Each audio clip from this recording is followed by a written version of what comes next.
You will hear a number of different recordings, and you will have to answer questions on what you hear. There will be time for you to read the instructions and questions, and you will have a chance to check your work. All the recordings will be played once only. The test is in 4 sections. At the end of the test, you will be given 10 minutes to transfer your answers to an answer sheet. Now turn to Section 1. Section 1. You will hear a customer phoning a company representative to complain about her new purchase. First, you have some time to look at questions 1 to 5.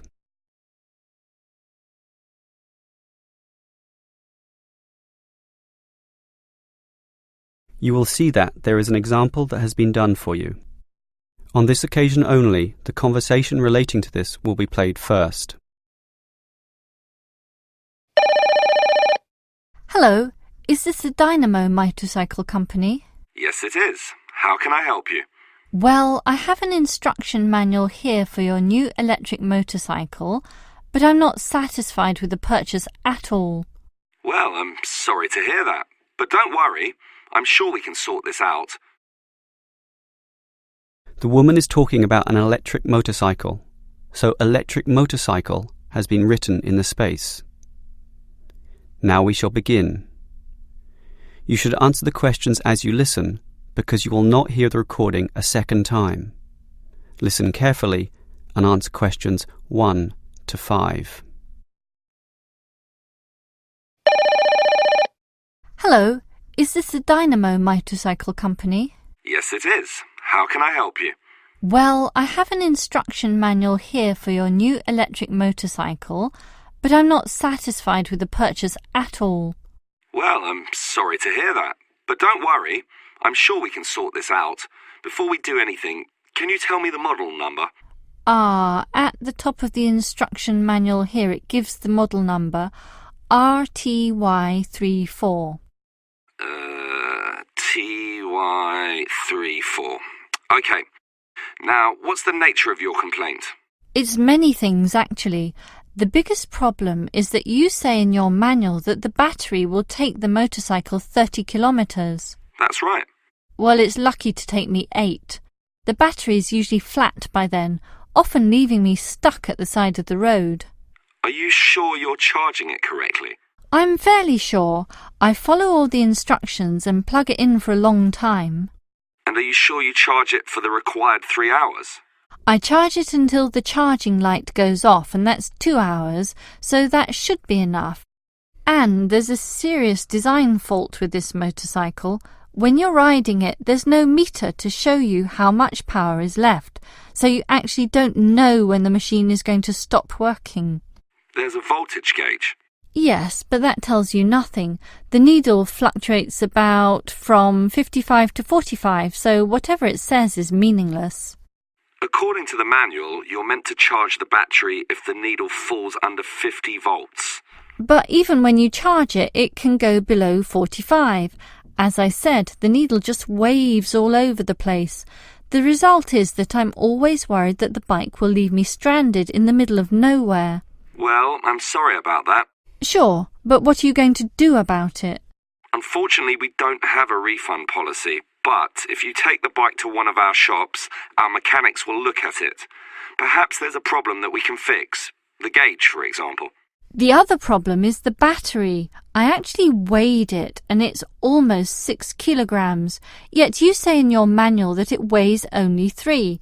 I can barely pick the thing up, so it's not 3 kilograms at all. Maybe you purchased the wrong model by mistake. I doubt that very much. Basically, I think I've been defrauded, and I'd like to know what you're going to do about it. All right, I'll put you through to our complaints department. Before you hear the rest of the conversation, you have some time to look at questions 6 to 10.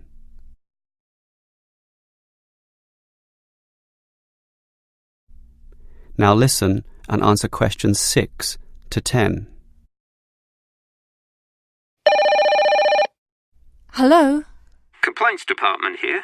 Apparently you have a complaint? Yes, I do. Let me tell you all about... It's all right. Our representative has already informed me about your problem. It's probably just a misunderstanding. I'm sure we can work something out. Right now, I need to take down some details. All right. Can I have your name, please? Jessie Parkinson. That's Jessie and Parkinson, Parkinson.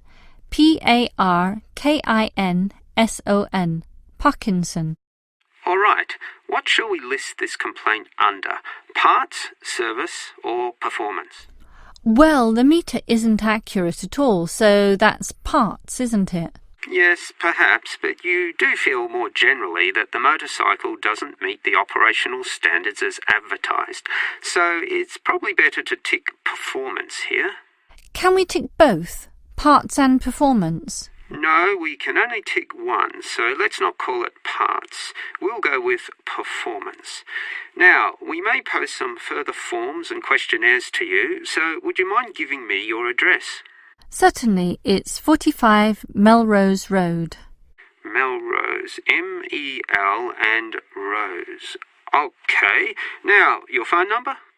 Just use my mobile phone. That's 0928 982 453. 453. OK. And if we have any follow-up questions, what time is best for ringing you? Morning, afternoon, night time? Well, I work as a secretary from 9 to 5, but I do get a lunch break which gives me some free time. This break used to be 12:30 to 1:30, but then it changed to an hour later, so it's best to ring me at 2 p.m. since the break now starts at 1:30. All right. That's all for now. We just need to do our own investigation and we'll probably ring you back tomorrow. I'm sure we can get to the bottom of this. That is the end of section 1. You now have half a minute to check your answers.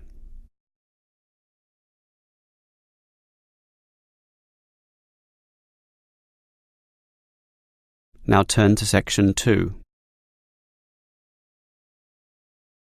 Section 2. You will hear a student union officer explaining about the union's functions and services to a group of new university students. First, you have some time to look at questions 11 to 15.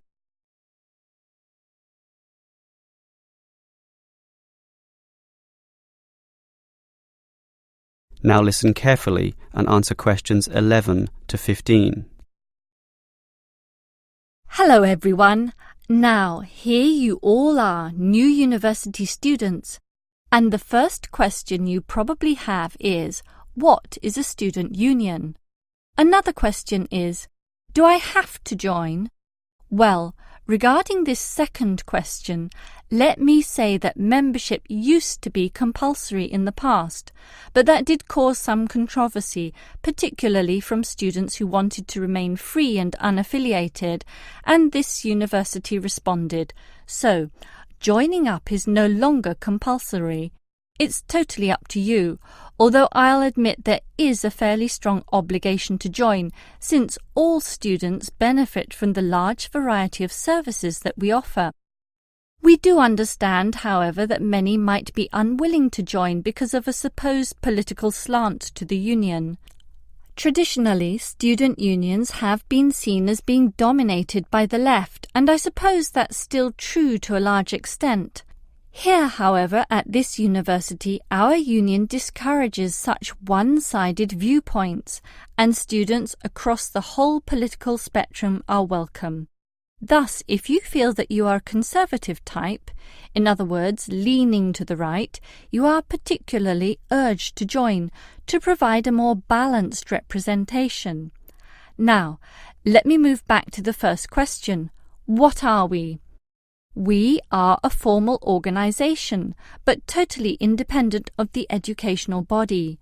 We make our own rules, rent our own premises, and organise ourselves as we wish, and our mission is basically to help you. For example, do you remember how you all arrived in late February to have an orientation week? That gave you an invaluable induction into life here, right?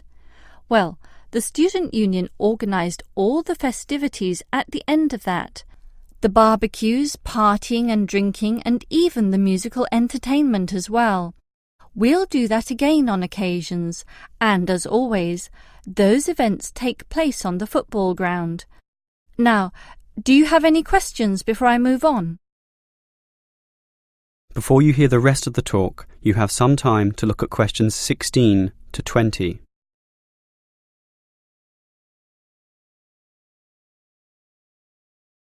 Now listen and answer questions 16 to 20. Now, let me tell you more about the student union and its basic functions. In general, there are three: social, organisational, and representational. Let's look at the first one. Basically, the union provides many social outlets for you to relax and have a better life at university. If you go to our union office, you'll find a list of the many clubs and societies we have, where you can make many friends with people who share a common interest. So, after class, sit with them in the cafeteria and discuss whatever takes your fancy. We also maintain sporting facilities and even our own gym, allowing you to relieve some of that pressure and worry after a particularly hard session in the classroom. And we have some small shops and other places where you can buy clothes and sporting gear, in other words, some retail outlets. And if you flash your student union card, you'll get up to 20% discount at the bookshop. But unfortunately, there are no discounts at the union cafeteria. Sorry, no cheap cappuccinos. Finally, there's a student union newspaper, and you're welcome to contribute or put in advertisements if you're buying and selling goods or textbooks. You can also place notices of a more personal nature on the notice board of the union office itself. All right, let's move on to our more serious functions, which are helping you get through life here, as well as representing you in times of trouble. Regarding the second issue, if you have a problem or a grievance, or if you feel under pressure or depressed for reasons both inside and outside the university, for example, perhaps a dispute with your landlord or the people in your local gym, then come to us.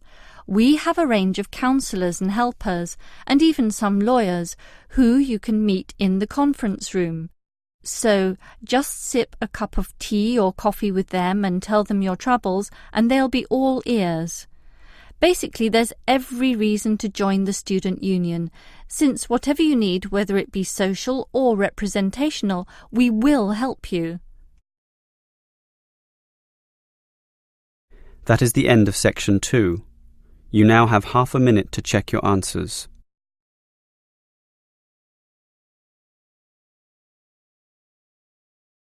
Now turn to section 3. Section 3.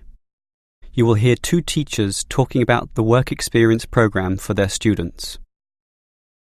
First, you have some time to look at questions 21 to 25.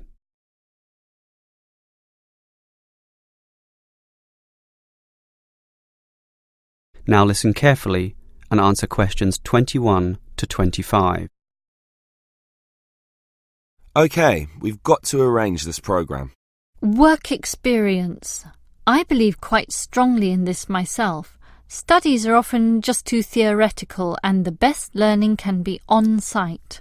Sure, in principle, but you've got to find the right companies. For business students, it's so easy with all the commercial enterprises around here, but for our lot of engineering students, it's not so easy at all. Last year's education students were easy too. We just put them all into schools. Well, there are a few companies that will accept our students. Building sites are the main avenue to explore, but the trouble is that not many of these places want inexperienced learners around. Why not? Last year when I did this, I think these companies were worried about accidents. Now it's more a time issue. They just don't want to train people. But these people work for free. But training takes time, and in the economic recession, few companies want their personnel diverted for such purposes. But I did find some companies, enough for us at least, but they all insist on one thing. Minimum work time of 1 month, right? No, that the students are appropriately insured. Remember, these are building sites and there are quite a few hazards there, and we're putting untrained students, not trained students, right amongst them. So these companies want financial coverage in case of accidents. Gee, is that going to be expensive? Yes, I'm afraid so, since we live in quite a litigious society. Consequently, insurance rates are sky high, almost unaffordable. I see. Can our budget meet this? Last year we couldn't pay for the programme. This year we can, since we have fewer students to deal with, but we'll nevertheless have to cut corners in certain areas. I never like it when that happens. Neither do I. In which areas do we need to economise? Well, the payment to students is not going to change. After all, they won't do this work unless they can get some money. We'll also continue to subsidise their travel as we did last year. Last year we gave them a completion bonus too. It was a big success. Made them go through the whole month. But not this year. We'll impress upon the students that possible failure could result if they don't finish the whole term. OK, I trust that will work. Before you hear the rest of the conversation, you have some time to look at questions 26 to 30.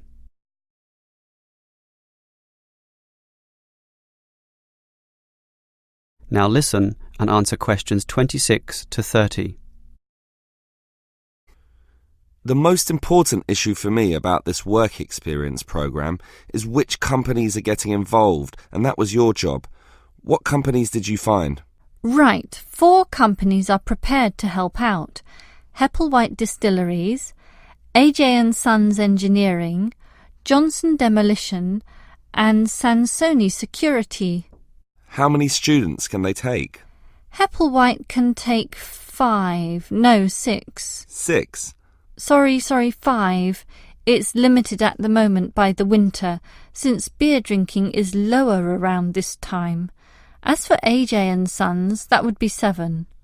Last year it was 17. Not this year, I'm afraid. The other 2 places are 6 and 6, which makes up everyone, 24 of them.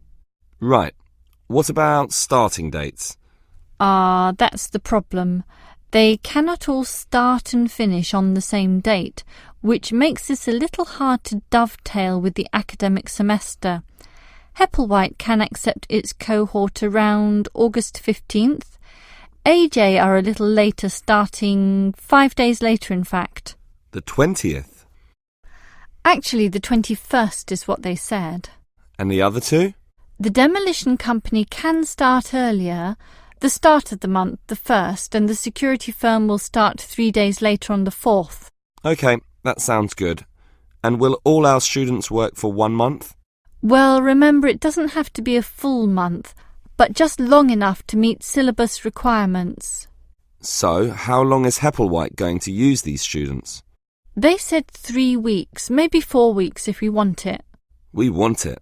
Tell them the longer option is necessary. Sure. I think they'll accept that. The students will probably buy some of their product, which will make the owners happy. As for the engineering company, it's giving 24 days. That's fine. And the demolition company? They're saying 2 weeks, 14 days. Impossible. The students can't complete their projects in such a short time. You'll have to be stronger. Tell them minimum 18 days. All right. The owner seems reasonable. He'll probably accommodate us if I throw in a few incentives. That leaves the security company, which is offering... Let me guess.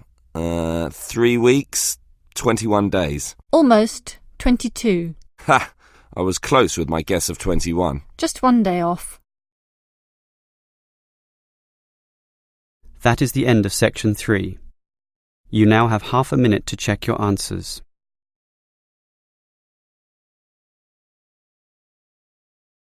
Now turn to section 4. Section 4. You will hear a lecturer talking about the process of fossilization. First, you have some time to look at questions 31 to 33.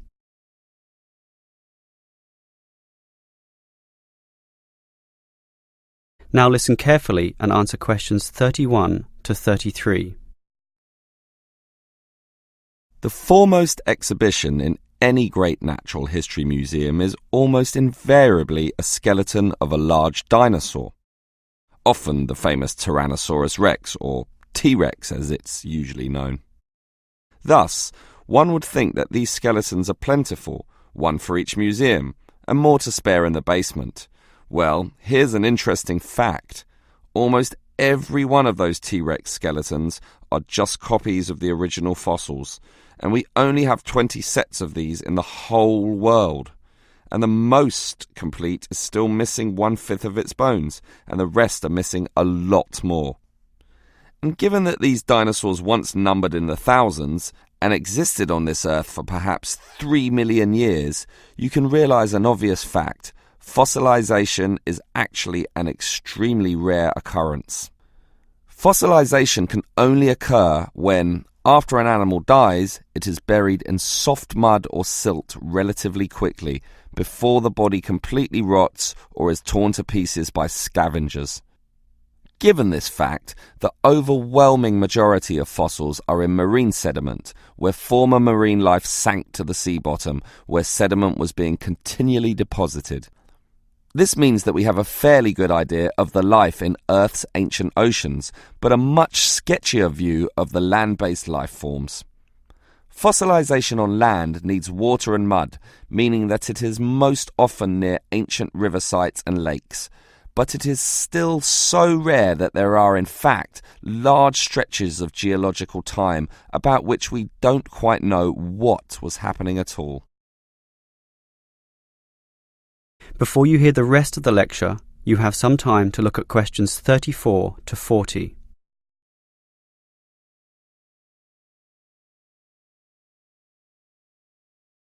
Now listen and answer questions 34 to 40. So, given that fossilization is so rare, the natural question is, what can increase its odds? Well, fossilization mostly occurs with organisms which meet 3 basic criteria. 1, they must have hard body parts, for example, shells, plates, bones and teeth. Unfortunately, the soft parts just rot away far too quickly to be fossilized. And I say unfortunately because it is often the soft fleshy features that most interest us. An elephant's trunk, for example, would not fossilize, and from the skeleton alone, we would never know the trunk was there. The second criterion for more likely fossilization is that the organism in question must have existed in considerable numbers and be spread over a wide geographical range. This simply increases the statistical probability that one of them will one day be fossilized and hopefully found. Finally, and by the same logic, the species needs to have existed on the Earth for a long time, and the longer, the better. So, these are the 3 main criteria, but there are others.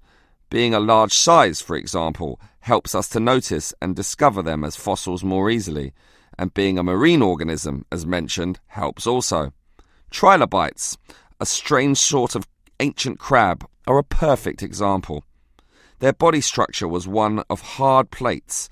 They existed over virtually the whole world of their time and over a huge span of geological history, over 250 million years in fact, one of the longest ranges of any creature ever. Added to this, some species could grow to relatively large sizes, and they lived in the sea. Perfect. These creatures meet all the criteria, and as a result, museums all over the world are spilling over with trilobite fossils of all shapes and sizes. As far as fossils go, they are common. So, let's think about T-Rex once again. It too basically meets all the criteria that we mentioned. It has hard parts, being the bones, had some dispersion, and had been around for a long time, although it cannot compare to trilobites in this respect. However, it does have one important advantage over trilobites. It is large, very large, which means we can discover it far more easily than many other fossils. And here's another advantage. Dinosaur hunters are a dedicated and fanatical breed, continually at work in all the likely sites of the world. Basically, us human beings are fascinated by these creatures. So much that we are always searching for them, probably more than any other types of fossil, meaning that more T-Rexes will inevitably spring up in the future, and one is certainly glad for this. That is the end of section 4. You now have half a minute to check your answers.